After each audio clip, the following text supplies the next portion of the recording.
전 천주교 가정에서 태어나 어려서부터 가족을 따라 주님을 믿었어요. 크면서 어떤 신도들은 일요일만 교회에 나가지 평소에는 세상 사람들과 똑같이 산다는 걸 알게 됐어요. 이방인들을 따라 담배, 술, 쾌락을 즐기고요. 전 그러는 게 천주의 요구에 맞지 않고 죄라고 생각했어요. 근데 저 역시 죄 속에 살았었죠. 거짓말, 화, 질투 속에서요.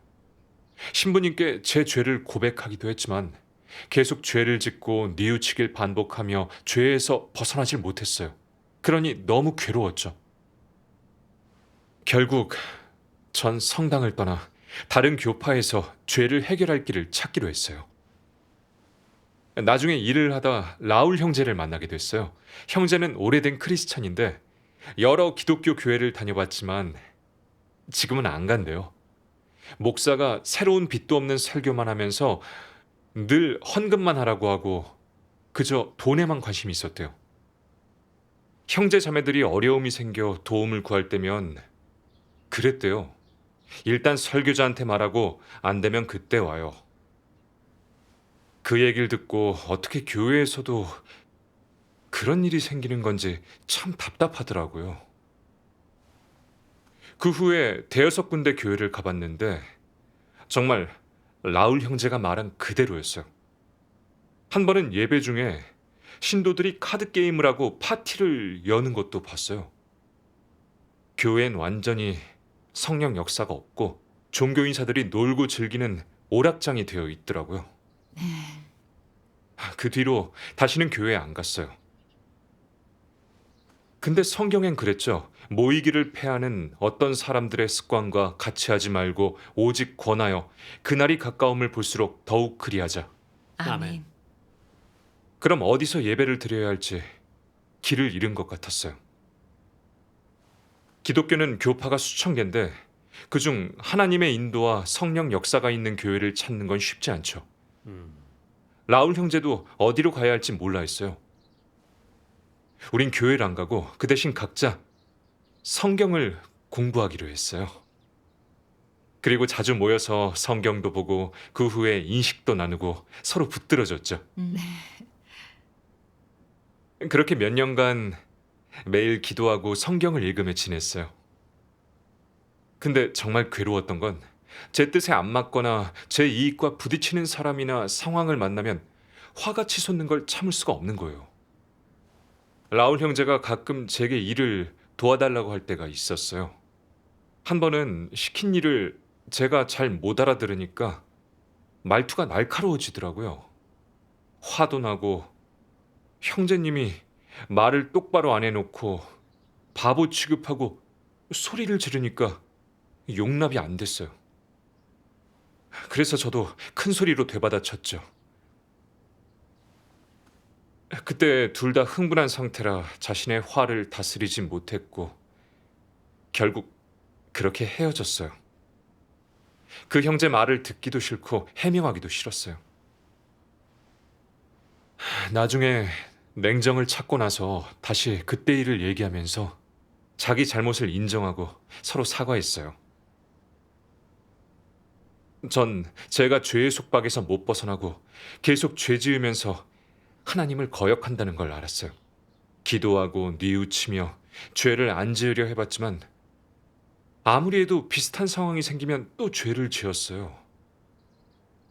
낮에는 죄 짓고 밤에는 뉘우치는 죄의 굴레 속에서 괴로움과 자책 속에 살았어요. 제 자신의 실망에 자신에게 물어봤죠. 난 왜 죄 짓는 문제를 해결하지 못할까? 라울 형제와 이 문제에 대해 여러 번 얘기해 봤어요. 우리 둘 다 늘 자신도 모르게 죄 짓는다는 걸 알았어요. 우린 너무 독선적이고 거만하고 방자했어요. 전혀 성결하지 않았죠. 어느 날 라울 형제와 성경 구절에 대한 인식을 나누다 이런 구절을 보게 됐어요. 내가 거룩하니 너희도 거룩할지어다. 이것이 없이는 주를 보지 못하리라. 아멘. 이 말씀을 보고 반성해 봤어요. 주께서 성결해지라고 하셨는데 우린 죄 가운데 살고 있으니 어떻게 해야 성결해질 수 있을지. 길이 보이지 않았어요. 목사님께 물어본 적도 있었는데 그랬어요. 우리가 육안에 사는 이상 성결해질 방법은 없어요. 하지만 예수님은 우릴 죄 가운데서 구속하셨어요. 우린 이미 죄 사함을 받았으니 주님은 우리 죄를 보지 않으세요. 주님이 구름 타고 오시는 날 우린 천국으로 들림 받을 거예요. 조금은 위로가 되긴 했지만 여전히 답답했죠. 주님은 거룩하시고 우린 늘 죄 가운데 사는데 정말 우릴 천국으로 데려가실까 했죠. 맞아요. 많은 신도들이 고민하는 문제예요. 네. 그럼 어떻게 그 문제의 답을 찾으셨어요? 그러게요. 그때가 2019년 7월이었어요. 평소처럼 형제랑 성경을 공부하고 있었죠. 컴퓨터를 켜서 성경을 검색했는데 전능하신 하나님 교회에 막차에 오르다란 영상이 나오는 거예요. 그 영상을 보고 놀랐어요. 영화가 너무 좋고 새로운 깨달음을 주는 교재였어요. 특히 한 자매의 교재가 인상 깊었어요. 예수님이 하신 건 구속 사역으로 단지 죄를 사해 준 거지 죄 짓는 본성을 해결하신 건 아니에요. 그래서 사람은 계속 죄를 짓고 살죠. 주 안의 사람들을 봐도 그래요. 목사와 장로에서 평신도에 이르기까지 죄에서 벗어나 죄를 짓지 않는 사람이 있나요? 없죠. 하나도 없죠. 하나같이 죄의 속박과 굴레에 갇혀서 교만함과 이기심, 간사함, 탐욕 같은 폐괴 성품 속에 살고 있죠. 죄를 안 짓고 싶어도 안 돼요. 겉으론 겸손하고 온유한 사람도 내면은 폐괴로 가득 차 있어서 하나님이 원하시는 하나님의 뜻을 행하는 성결한 사람이 결코 아니에요. 네. 그래서 하나님이 계속 구원 사역을 하시는 거죠. 사람의 죄를 사한 기반 위에 한 단계 심판 사역을 하셔서 사람을 정결케 하고 구원하세요. 사람이 죄에서 철저히 벗어나 정결해져 천국에 들어가 영생을 얻게요. 아멘. 영화 속 사람들의 말이 다 사실이고 진실이었어요. 너무 흥분되더라고요. 그런 설교는 처음 들어봤어요. 어떻게 그렇게 새빛을 얘기할 수 있는지, 어디서 깨우침을 얻은 건지. 보니까 그 사람들은 말씀이 육신으로 나타남이란 책을 보고 있었어요. 그 말씀은 본 적이 없는데 권병과 능력이 가득했죠. 전 계속 들어보고 더 알아보고 싶었어요.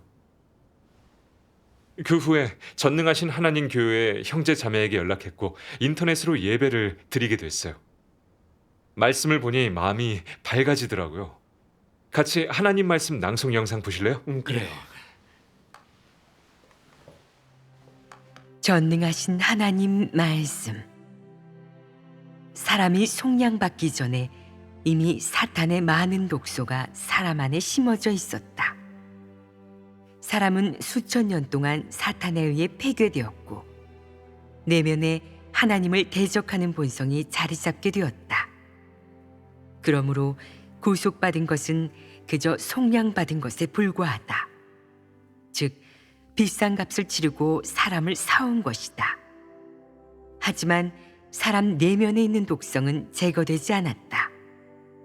이렇게 더러운 사람은 변화되는 과정을 거쳐야만 하나님을 섬길 자격을 가질 수 있다. 심판하고 형벌하는 이번 단계의 사역으로 사람은 자기 안에 있는 더럽고 폐괴된 본질을 완전히 깨닫게 될 뿐만 아니라 완전히 변화되어 정결한 사람이 될 수 있다. 그래야만 비로소 하나님의 보좌 앞으로 돌아올 자격이 주어진다. 오늘날 행하는 이 모든 사역은 사람을 정결케 하고 변화시키기 위한 것이며 말씀의 심판과 형벌, 연단으로 폐괴를 벗겨 정결케 하는 것이다. 이 단계의 사역은 구원 사역이라고 하기보다는 정결케 하는 사역이라고 하는 편이 낫다. 사실 이번 단계 사역은 정복 사역이자 두 번째 구원 사역이다. 말세의 그리스도는 다방면의 진리로 사람을 가르치고 사람의 본질을 폭로하며 사람의 언행을 분석한다. 그런 말씀에는 다방면의 진리가 포함되어 있다. 예를 들면 사람의 본분, 사람이 하나님께 어떻게 순종하고 어떻게 충성해야 하는지, 사람이 어떻게 정상인성으로 살아야 하는지, 그리고 하나님의 지혜와 성품 등등이 있다. 이런 말씀은 다 사람의 본질과 패괴의 성품을 겨냥한 것이다. 특히 사람이 어떻게 하나님을 저버렸는지를 폭로하는 말씀들은 사람이 원래 사탄의 화신이고 하나님의 적대 세력이라는 점을 더더욱 겨냥해 말한 것이다. 하나님이 행하는 심판 사역은 두세 마디 말로 사람의 본성을 다 드러내는 것이 아니라 장기간에 걸쳐 폭로하고 책망하며 훈계하는 것이다. 이런 다양한 방식의 폭로와 책망, 훈계는 일반적인 언어로 대체할 수 없으며 사람에게 전혀 없는 진리로 대체하는 것이다. 이러한 방식이어야 심판이라 할 수 있고 이러한 심판이어야 사람을 납득시킬 수 있으며 사람이 하나님께 진심으로 탐복하고 하나님에 대해 진정으로 알게 할 수 있다. 심판 사역을 통해 사람은 하나님의 본래 모습을 알게 되고 패역의 진상에 대해 알게 된다. 심판 사역으로 인해 사람은 하나님의 뜻과 하나님 사역의 근본 주주에 대해 많이 알게 되고 사람이 알 수 없었던 비밀을 많이 이해하게 된다. 또한 사람의 패괴된 본질과 근원을 알게 되고 사람의 추악한 몰골도 발견하게 된다. 이러한 사역 성과는 심판 사역으로 인해 생긴 것이다. 사실 심판 사역은 본질적으로 하나님의 진리와 길과 생명을 하나님을 믿는 모든 사람에게 열어놓는 사역이기 때문이다. 이 사역이 바로 하나님이 행하는 심판 사역이다. 아멘. 아멘. 아멘. 이 말씀을 보고 깨달았어요. 예수님이 하신 건 구속 사역이었던 거죠. 더는 죄에 속하지 않고 속량받았지만 죄 짓는 본성이 사라진 건 아니었어요. 그래서 계속 죄를 짓고 패괴를 드러내면서 하나님을 대적했던 거죠. 생각해보면 정말 맞아요. 화를 낸 후엔 늘 혈기를 낸 스스로가 싫었어요. 그러기 싫었지만 막상 제 뜻에 안 맞는 상황이 닥치기만 하면 저도 모르게 화가 나는 거예요. 저의 죄 짓는 본성이 해결되지 않아 죄의 속박에서 벗어날 수 없던 거죠. 제 생각과 말, 행동은 하나님과 대립되는 거였어요. 그 후에 열심히 말씀을 봤어요. 전능하신 하나님은 인류의 죄 짓는 본성을 모두 드러내셨죠. 사탄이 사람을 폐괴시킨 과정과 사람이 정결케 되는 방법, 누가 천국에 들어가고 누가 벌을 받는지, 각 부류 사람의 결말과 종착지, 이런 비밀들을 모두 알려주셨어요. 사람을 심판하는 말씀에는 하나님의 구원이 담겨 있었죠. 엄한 말씀도 있었지만 우리가 진리를 깨닫고 사탄에게 폐괴됐다는 사실과 진상을 똑똑히 알아 진심으로 회개해 변하게 하기 위한 거였어요. 네. 이걸 깨닫고 너무 기뻤어요. 하나님 말씀을 더 사모했고 형제 자매들과 같이 예배하는 게 좋았어요. 고민하던 문제의 답을 찾아서 폐괴를 해결할 길이 생긴 거죠. 그렇죠. 나중에 전 새신자 교회 리더로 뽑혔어요. 한 번은 어떤 자매가 사역에서 어려움이 생겨 제 도움을 구했어요. 전 제가 아는 대로 어떻게 해야 할지 알려줬죠. 근데 자매는 제 뜻을 이해하지 못했는지 다른 자매를 불러와 얘기를 듣더라고요. 그래서 다시 제 의견을 말했죠. 자매들은 별 이견 없이 그렇게 하겠다고 했어요. 그때 리더한테 전화가 왔어요. 자매들은 리더한테도 우리의 결정을 말하라고 하는 거예요. 2번이나 한 얘기를 또 하기 싫었지만 그래도 다시 리더한테 말했어요. 리더는 얘기를 듣고 말없이 문서를 보여주더니 그 사역을 어떻게 해야 하는지 알려줬어요. 그러니 속에서 화가 났어요. 제 생각을 제대로 이해한 것 같지 않았거든요. 내가 자매들한테 어떻게 해야 할지 말해줬잖아. 이 일을 어떻게 하면 좋을지 오랜 시간 고민도 했고, 그리고 3번이나 설명해줬고, 그럼 지금까지 난 헛수고한 건가? 언제 나서 리더에게 말했죠. 제 말을 이해하신 거예요? 저희는 어떻게 할지 얘기가 끝났고 다들 이미 동의했어요. 리더가 그랬죠. 형제님이 말한 대로 해도 되는데, 근데 그건 좀 복잡해요. 그리고는 우리한테 더 간단하고 빠르게 그 일을 할 수 있는 방법을 알려줬어요. 들어보니까 확실히 좋은 방법이었어요. 근데 그래도 기분은 좋지 않았죠. 내가 기껏 생각한 방법이 쓸데가 없으니 다들 날 어떻게 볼까? 사역도 안 배할 줄 모르고 쓸모없는 사람이라 하지 않을까? 정말 망신이네. 생각할수록 마음이 불편했어요. 리더는 저보고 2자매랑 그 일을 하라고 했는데 반발심이 들어 자매한테도 퉁명스럽게 대했죠.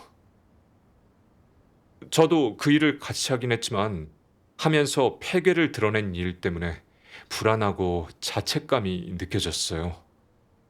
나중에 생각해봤죠. 난 왜 늘 패괴 성품 속에 살면서 변하지 않는 걸까? 사실 리더는 본분에 대한 책임감 때문에 합리적인 제안으로 효율을 높이려 한 거였고 하나님 집 사역에 유익했어요. 근데 전 안 받아들이고 화까지 낸 거예요. 왜 화를 낸 건지 스스로에게 물어봤어요. 근본 원인을 찾아서 벗어나야죠. 그날 저녁 교회 홈페이지에서 화와 관련된 하나님 말씀을 찾아봤어요. 네. 거기서 이 말씀을 보게 됐죠. 사람은 어떤 위치에 오르면 자신의 감정을 통제하지 못하고 걸핏하면 트집 잡아 분풀이하고 불만을 털어놓으며 이유 없이 화를 내 자신의 능력을 드러내고 자신의 신분과 지위가 남다르다는 것을 보여주려 한다. 어떤 자리에 오르지 못한 패괴된 인류도 감정을 통제하지 못하는데 그들이 화를 내는 이유는 항상 자신의 이익이 침해당하기 때문이다. 패괴된 인류는 항상 자신의 지위와 존엄성을 지키기 위해 감정을 쏟아내고 교만한 본성을 드러낸다. 화내고 울분을 표하는 것은 다 죄악의 존재를 지키기 위한 것이다. 이는 사람이 불만을 표현하는 방식이며 여기에는 불순함, 음모와 계략이 가득하고 사람의 패괴와 사악함, 심지어 야심과 욕망이 가득하다. 아멘. 이 말씀을 보고 깨달았어요. 패괴된 인류가 화를 내는 건 다 이유가 있어요. 개인적 이익이나 체면이 피해를 봤을 때 불만을 표하고 본성과 혈기를 드러내고 정상 인성의 이성을 잃는데 다 교만방자한 본성의 지배를 받아서요. 온통 사탄의 성품이고 부정적인 것들만 드러내죠. 말씀에 비춰 반성해 봤어요. 제가 생각한 방법이 부정당해 제 체면과 지위가 구겨졌을 때 반발이 나오고 불복했어요. 리더가 말한 방법이 제 것보다 더 빠르고 간단한 방법인 걸 알면서도 속으론 화가 나는 거예요. 내 제안이 부정당했으니 다들 날 어떻게 생각할까? 날 쓸모없다 보지는 않을까? 이런 생각에 자매도 퉁명스럽게 됐고요. 전 성품이 너무 교만하고 명예 지위에 너무 연연했어요. 늘 제가 맞다고 생각해 다른 사람 말을 들으려 하지 않았고요. 제 이미지를 지키려고 어떻게 해야 하나님 집 사역에 유익할지는 생각하지 않았죠. 전 너무 교만에 이성이 없었고 하나님을 경외하는 마음도 없었어요. 하나님께서 마련하신 상황에 순종하지 않았고요. 이걸 깨닫고 너무 후회스러워 하나님께 기도하며 회개했어요. 자신을 알고 교만한 성품을 해결할 수 있게 이끌어달라 구했어요. 아멘. 자주 혈기를 내는 건 그냥 성질이 나쁜 건 줄 알았는데 하나님 말씀을 보니 알겠네요. 혈기를 내는 건 교만한 성품 때문이었어요. 교만한 성품이 근본 원인이었네요. 네. 그 후에 또 이 말씀을 보게 됐어요.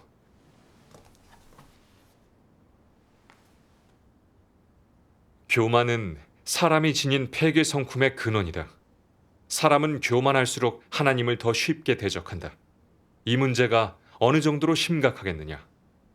교만한 성품이 있으면 안하무인하고 심하면 하나님도 안중에 두지 않게 된다. 겉으로는 하나님을 믿고 따르는 것 같지만 하나님을 하나님으로 대하지 않고 늘 자신에게 진리가 있다고 위대하다고 생각한다. 이는 교만한 성품의 본질이자 근원으로 사탄에게서 비롯된 것이다. 그러므로 교만의 문제는 반드시 해결해야 한다. 다른 사람을 안중에 두지 않는 것은 작은 일이다. 관건은 교만한 성품 때문에 하나님께 순종하지 않고 하나님의 주제에 순종하지 않으며 하나님과 권력을 다투어 남을 통제하려 한다. 이런 사람에게는 하나님을 경외하는 마음이 조금도 없으며 하나님을 사랑하고 순종한다는 것은 말할 것도 없다. 교만한 사람, 특히 이성을 잃을 정도인 사람은 하나님께 순종하지 못하고 자신을 높이고 증거하는데 하나님을 가장 대적하는 자이다. 사람이 하나님에 대한 경외심을 가지려면 먼저 교만한 성품을 해결해야 한다. 너의 교만한 성품이 철저히 해결될수록 하나님에 대한 경외심이 더 커지며 경외심이 있어야만 하나님께 순종할 수 있고 진리를 얻어 하나님을 알 수 있다. 아멘. 이 말씀을 묵상하며 깨달았어요. 늘 남의 제안을 올바르게 대하지 못한 건 제 성품이 너무 교만해서였어요. 늘 제 말을 강요하려 했고 남의 의견은 안 들으려 했어요. 라울 형제랑 일하던 때를 생각해 보니까 제 교만한 본성 때문에 형제가 매섭게 말하니 못 견뎠던 거였어요. 저한테 지시하는 것도 싫었고요. 살면서 집사람이나 다른 사람과 지낼 때도 전 늘 제 생각이 맞다고 생각해 남들에게 제 말을 들으라고 했어요.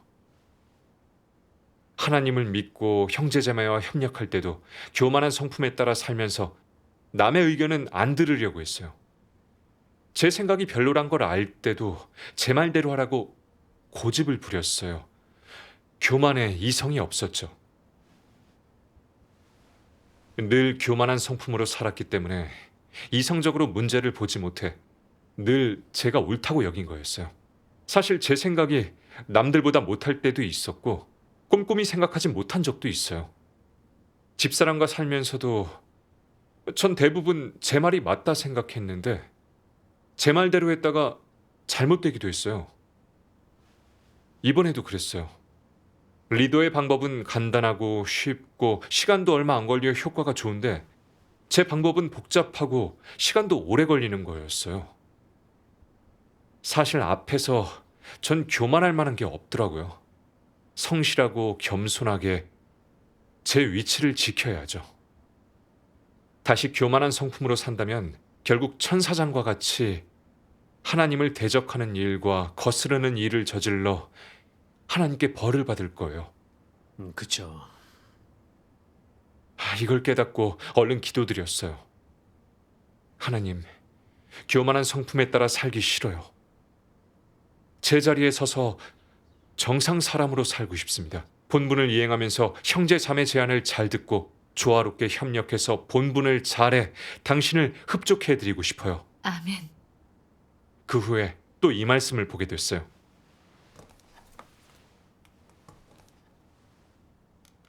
교만한 본성은 너를 제멋대로 하게 한다. 사람에게 제멋대로 하는 성품이 있으면 함부로 행동하게 되지 않겠느냐? 함부로 하는 것은 어떻게 해결하겠느냐? 예를 들어 일이 임해서 내가 자신의 생각과 계획을 가지고 어떻게 하기로 결정했다고 하자.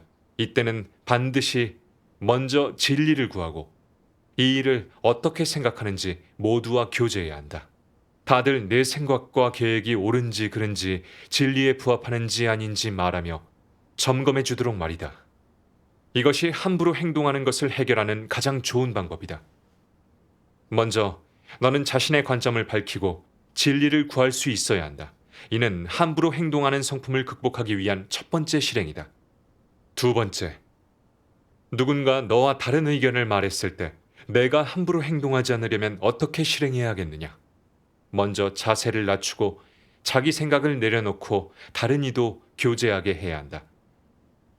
설령 옳다고 생각해도 고집하지 않는다면 그것은 일종의 발전이자 진리를 구하는 태도이며 자신을 부인하고 하나님의 마음을 만족하게 하는 태도이다.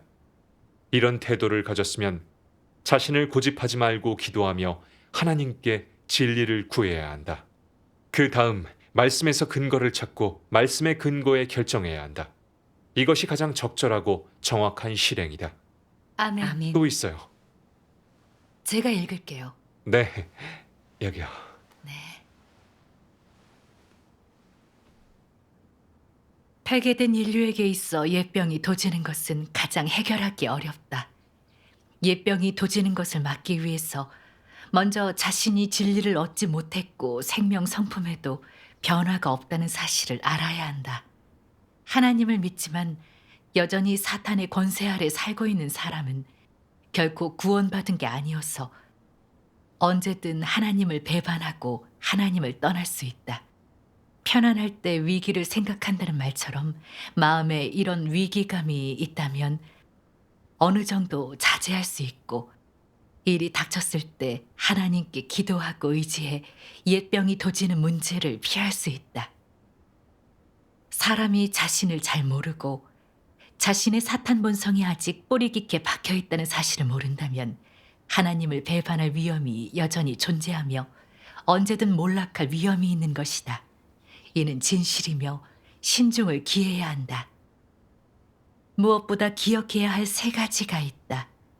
첫째, 여전히 하나님을 모른다. 둘째, 성품의 변화도 없다.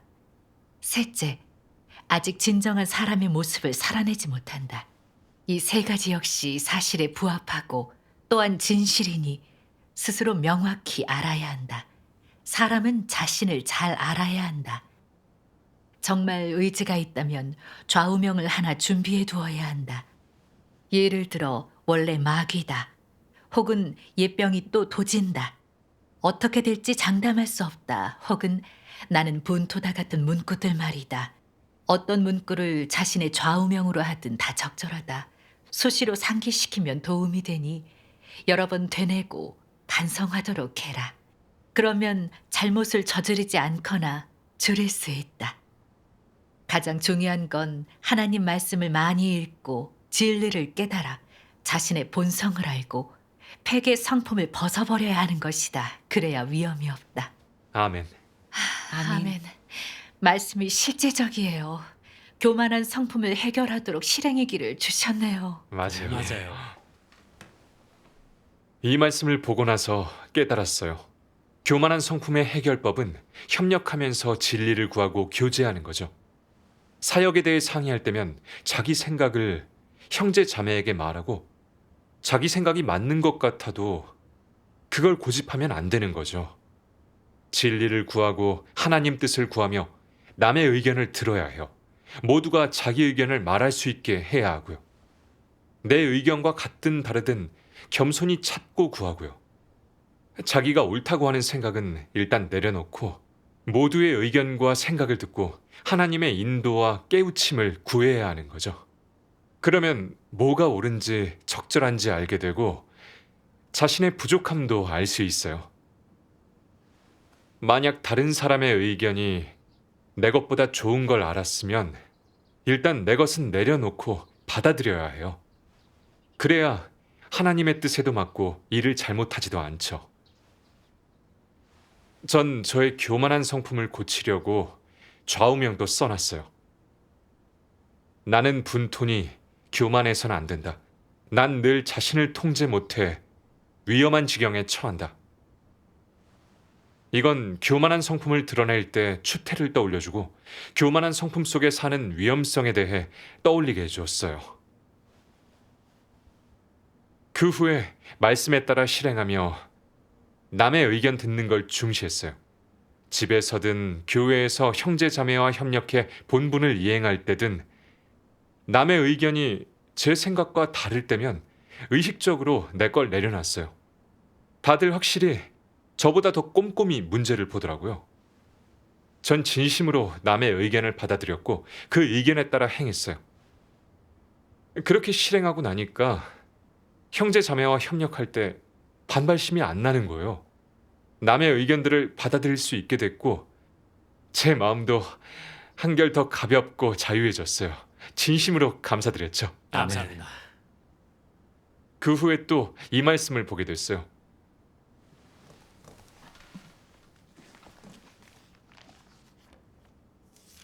사람은 성품을 스스로 변화시키지 못한다. 반드시 하나님 말씀의 심판과 형벌, 고난과 연단, 책망과 훈계, 징계를 겪어야 한다.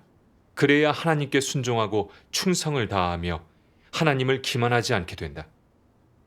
사람은 모두 하나님 말씀의 연단을 받아야 성품에 다소 변화가 보인다.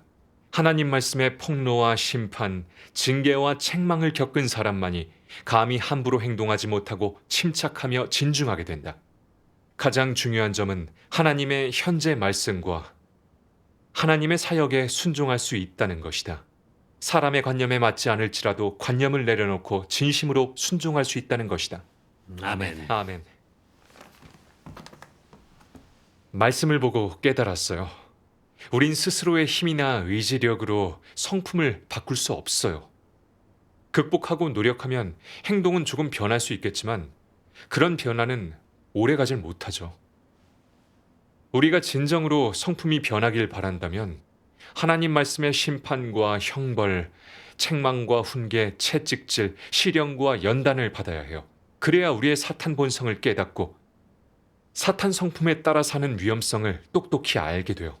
진심으로 스스로를 미워하고 저버리게 돼 진정으로 변화할 수 있죠. 맞아요. 하나님의 말세의 심판을 겪지 않으면 평생을 믿어도 폐괴 성품을 해결할 수 없어요. 하나님 말씀의 심판을 체험하는 게 정결케 구원받는 유일한 길이에요. 맞아요. 아멘. 말세 심판 사역을 체험하게 해주신 전능하신 하나님께 감사드려요. 진리를 알게 되면서 자신을 알고 폐괴를 해결하게 됐으니 정말 저는 복받았어요. 네. 이제는 더 이상 괴롭지 않아요. 전능하신 하나님이 인류의 죄 짓는 근본 원인과 사람의 여러 폐괴 성품과 모습을 모두 드러내셨고 죄악에서 벗어나 생명 성품 변화의 길에 어떻게 이르는지 알려주셨으니까요. 전능하신 하나님 말씀은 풍성하고 모든 걸 공급해 주세요. 우리의 여러 어려움과 문제는 다 말씀에서 답을 찾을 수 있어요. 아멘. 네. 열심히 말씀을 보고 받아들이기만 하면 실행의 원칙을 찾게 되고 길을 알게 돼요. 아멘. 아멘. 하나님께 감사해요. 아멘. 아멘. 정말 실제적인 체험이네요. 맞아요. 네. 폐괴 성품을 해결할 좋아요. 길이 생겼어요.